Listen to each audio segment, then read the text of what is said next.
नमस्कार मित्रांनो, ॲग्रीकट्टा YouTube channel मध्ये आपले सर्वांचे स्वागत आहे। मित्रांनो, ग्रामसेवक आणि आरोग्यसेवक भरतीसाठी इंग्लिश जे की IBPS पॅटर्न नुसार आपली परीक्षा होणार आहे, त्यामध्ये जे इंग्लिश विचारलं जातं त्या दृष्टीने अतिशय महत्त्वाचा व्हिडिओ आहे। आपल्याला एकदम बेसिक्स जे आहेत इंग्लिशचे ते समजण्यासाठी हा व्हिडिओ शेवटपर्यंत बघा आणि चॅनलवर नवीन असाल तर सबस्क्राइब करून ठेवा। चला मग बघूया यामध्ये काय दिलेलं आहे। या गोष्टी जर आपल्याला समजल्या तर आपल्याला इंग्लिशचे आकलन व्हायला सोपे जाईल। यामध्ये आपण बघणार आहोत इंग्लिश मधील part of speech. Part of speech म्हणजे कोणती टर्म काय असते हे समजण्यासाठी आपल्याला इंग्लिश मध्ये या टर्म आहेत। आपण एकदम शॉर्ट मध्ये बघूया। आपल्याला जर व्हिडिओ आवडला तर कमेंट करून सांगा, आपण यावरील नवनवीन सेशन घेऊन येणार आहोत। चला मग बघूया पार्ट ऑफ स्पीच काय असतं। तर noun, noun, pronoun, verb, adjective, adverb, preposition, conjunction आणि इंटरजेक्शन या गोष्टी जर आपल्याला समजल्या तर आपल्याला इंग्लिश समजणार आहे। आपल्या मराठी भाषेप्रमाणेच यामध्ये नाम, सर्वनाम, क्रियापद, विशेषण, क्रियाविशेषण, पूर्वसर्ग, त्यानंतर उभयान्वी अव्यय आणि भाववाचक अव्यय एवढ्या गोष्टी आपल्याला या व्हिडिओच्या माध्यमातून शिकायच्या आहेत। या 8 गोष्टीवर जर आपण फोकस केला आणि या गोष्टी जर समजल्या तर आपल्याला इंग्लिश जी आपल्यासाठी खूप अवघड गोष्ट आहे ती आपल्याला समजणार आहे। चला मग बघूया नाउन। नाउन म्हणजे काय असतं? Nouns are words that name people, places and things or ideas. म्हणजे कुठलीही गोष्ट जिला आपण नाव दिलेलं असतं ते असतं नाउन। आता एखाद्याचं नाव आहे राम, एखाद्याचं श्याम आहे, तर एखाद्या गार्डनचं नाव दिलेलं आहे आपण सिद्धार्थ गार्डन आहे समजा, छत्रपती संभाजीनगर हे शहराचं नाव आहे। हे कुठल्याही गोष्टीला दिलेलं नाव म्हणजे नाउन असतं, तर त्यालाच आपण संज्ञा असेही म्हणतो। हे एक शब्द आहेत जे लोक, ठिकाणे, गोष्टी किंवा कल्पनांना नाव दिलेलं असतं। आता इथे बघू शकता पर्सनला म्हणजे एखाद्या व्यक्तीला नाव दिलेलं आहे टीचर, मग तो प्रोफेशन नुसार पण असू शकतं किंवा एखादं नाव आहे जॉन। प्लेसेसला असतं पार्क, न्यूयॉर्क, एखाद्या सिटीचं नाव। एखादी गोष्ट आहे म्हणजे बुक आहे, कार आहे, बाईक आहे, त्या झाल्या गोष्टी। त्यानंतर एखादी आयडिया आहे, फ्रीडम म्हणजे स्वातंत्र्य मिळणं, ही एक आयडिया आहे, हे सुद्धा नाउनच आहे। आपण एखाद्या गोष्टीबद्दल आनंदी, उत्साही होतो, त्यामध्ये हॅपीनेस, सॅडनेस या आयडियाज आहेत, या पण नाउन मध्येच येतात। त्यानंतर आपण सेंटेन्स बघूया। The teacher gave us book, याचा अर्थ काय होतो? शिक्षकांनी आम्हाला एक पुस्तक दिले। अशा पद्धतीने आपण नाउन लक्षात ठेवायचं आहे। त्यानंतर पुढे येतं प्रोनाउन। प्रोनाउन म्हणजे काय आहे? एखाद्या वाक्याची सुरुवात आपण केली जी की इंट्रोडक्टरी पार्ट आहे तो नाउनने होतो आणि त्यानंतर त्या नामाबद्दल, त्या नामाची म्हणजे नावाची पुनरावृत्ती टाळण्यासाठी जे शब्द वापरले जातात त्याला आपण म्हणतो राम इज अ बॉय। तर रामच्या ऐवजी he is a intelligent boy. अशा पद्धतीने आपण पुनरावृत्ती टाळून त्या ठिकाणी रामच्या ऐवजी हीचा वापर केलेला आहे। म्हणजे pronoun replace noun to avoid repetition, म्हणजे पुन्हा पुन्हा नाव घेण्याची गरज नाहीये। राम ऐवजी आपण ही वापरू शकतो। तर इथं बघू शकता he, she, it, they, we, you and I एवढे प्रोनाउन्स आहेत। ही कोणासोबत? जे पुरुष आहेत त्यांच्यासाठी ही वापरलं जातं, स्त्रीसाठी शी वापरलं जातं, इट हे एखाद्या गोष्टीसाठी वापरलं जातं, अनेक लोकांसाठी दे वापरलं जातं, जे सर्वांसाठी जे आहेत, एकापेक्षा अनेक व्यक्ती आहेत अशा ठिकाणी आपण वी वापरतो। यू हे द्वितीय वचनी आहे, म्हणजे यू म्हणजे समोरच्या व्यक्तीबद्दल माहिती सांगताना यू वापरलं जातं आणि स्वतःबद्दल माहिती सांगताना आय वापरलं जातं। बघा इथं सेंटेन्स दिलेला आहे, शी इज रीडिंग इट, म्हणजे ती वाचत आहे। शी कशाबद्दल? अगोदर एखादं वाक्य असेल त्याच्याऐवजी शी वापरलेलं आहे, याला आपण प्रोनाउन म्हणजे सर्वनाम असे म्हणतो। त्यानंतर वर्ब काय असतं?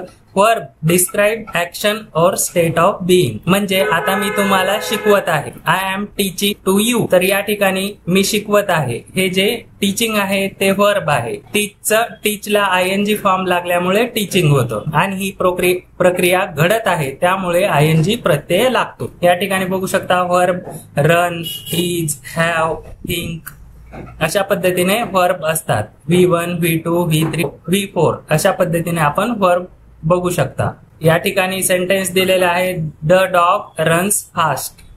तर या ठिकाणी रन्स हे वर्ब आहे आणि द डॉग काय आहे, वर आपण जे शिकलं त्यामध्ये नाऊन एखाद्या, आता हे अॅनिमलचं आहे त्यामुळे या ठिकाणी द डॉग म्हणजे अॅनिमलशी रिलेटेड हे पण नाऊन आहे. रन्स फास्ट, कुत्रा वेगाने धावतो.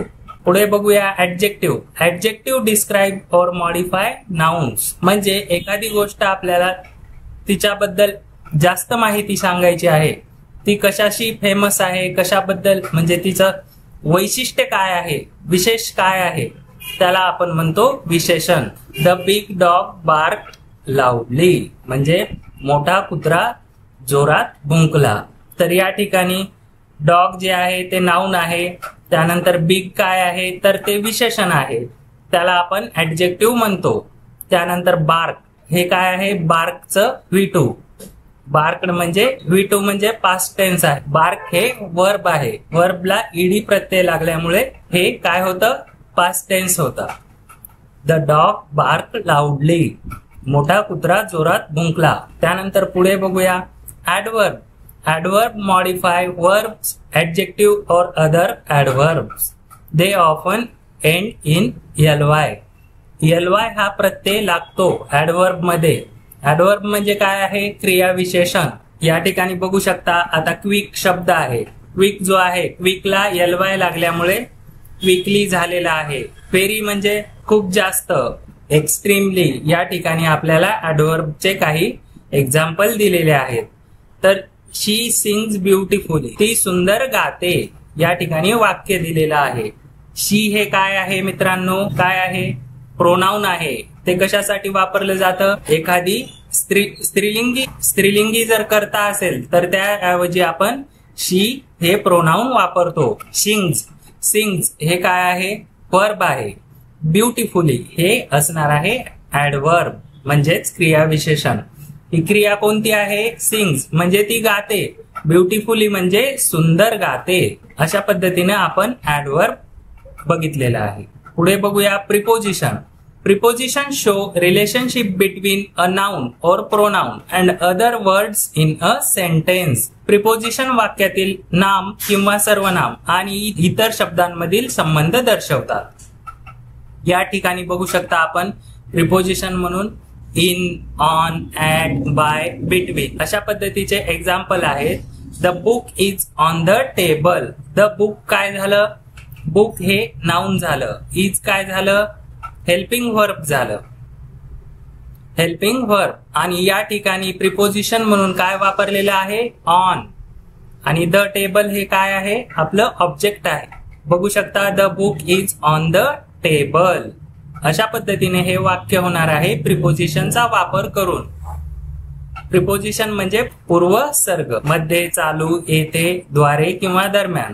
तर या वाक्याचा अर्थ काय होतो, the book is on the table, पुस्तक टेबलवर आहे. चला मग पुढे बघूया कंजंक्शन काय असतात.